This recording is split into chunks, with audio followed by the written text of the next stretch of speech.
Hi, കിച്ചീസ് കിച്ചണിലേക്ക് എല്ലാവർക്കും സ്വാഗതം. ഇന്ന് നമുക്ക് വഴുതനങ്ങ മെഴുക്കുവരട്ടി ഉണ്ടാക്കാം.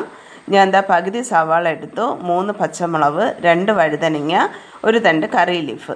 ഈ വീഡിയോ കാണുന്നവർ ദയവായി ലൈക്ക് സബ്സ്ക്രൈബ് ചെയ്ത് കാണണേ. ഇനി ഒരു പാൻ എടുത്ത് അതിലേക്ക് എണ്ണ ഒഴിക്കാം. എണ്ണ നന്നായി ചൂടായി വരുമ്പോൾ കറി ലീഫ് ഇടാം.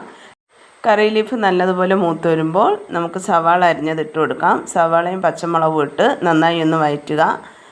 സവാള നന്നായി വഴണ്ട് ബ്രൗൺ നിറമാകണം എന്നൊന്നുമില്ല, ജസ്റ്റ് ഒന്ന് വഴറ്റിയാൽ മതി. വഴറ്റിയതിന് ശേഷം ഈ കൂട്ടിന് ആവശ്യമായ ഉപ്പിടാം.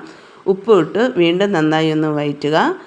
ഇനി ഇതിലേക്ക് പൊടികൾ ആഡ് ചെയ്യാം. 1/4 ടീസ്പൂൺ മഞ്ഞൾപ്പൊടി, 1/4 ടീസ്പൂൺ ക്രഷ്ഡ് ചില്ലി. ഞാനിവിടെ കാന്താരി ഉണക്കി ക്രഷ് ചെയ്ത് വെച്ചിരിക്കുന്ന ചില്ലിയാണ് ഇട്ടത്. ഇനി ഇത് നന്നായി ഒന്ന് വഴറ്റിയതിന് ശേഷം ഇതിലേക്ക് നീളത്തിന് അരിഞ്ഞു വെച്ചിരിക്കുന്ന വഴുതനങ്ങ ആഡ് ചെയ്യാം. ഇതാ ഞാൻ ഇങ്ങനെയാണ് അരിഞ്ഞു വെച്ചിരിക്കുന്നത്. ഇതിലേക്ക് ഇട്ടതിന് ശേഷം ഈ സവാളയും മസാലയെല്ലാം കോട്ട് ചെയ്ത് വരുന്ന രീതിയിൽ നല്ലതുപോലെ വഴറ്റിയതിന് ശേഷം നമുക്കിത് സിമ്മിൽ വയ്ക്കണം. ഗ്യാസ് സിമ്മിലോട്ട് മാറ്റി അടച്ചു വെച്ച് ഇത് വേവിക്കാം. അല്പം കഴിഞ്ഞ് തുറന്ന് നോക്കിയപ്പോൾ വഴുതനങ്ങ വെന്തിട്ടൊന്നുമില്ല, ജസ്റ്റ് ഒരു വേവായിട്ടേ ഉള്ളൂ. ഇതിലേക്ക് ഒരു കൈ വെള്ളം, നമുക്ക് കയ്യിൽ വെള്ളം കുടഞ്ഞു കൊടുത്താൽ മതി, ഒത്തിരി വെള്ളമൊന്നും ഒഴിക്കരുത്.